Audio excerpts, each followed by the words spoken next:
Quick getaway naman tayo dito sa restaurant called Roar Bar and Grill.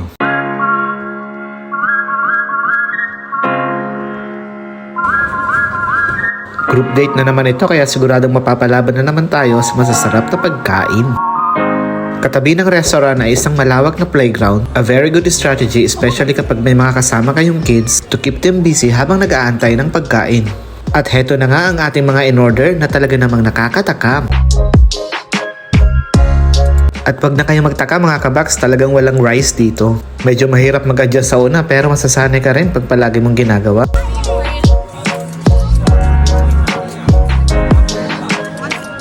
Ito nga pala ang steak sandwich nila, titikman naman natin yan. At talaga namang malinamnam dahil yan ang specialty nila dito.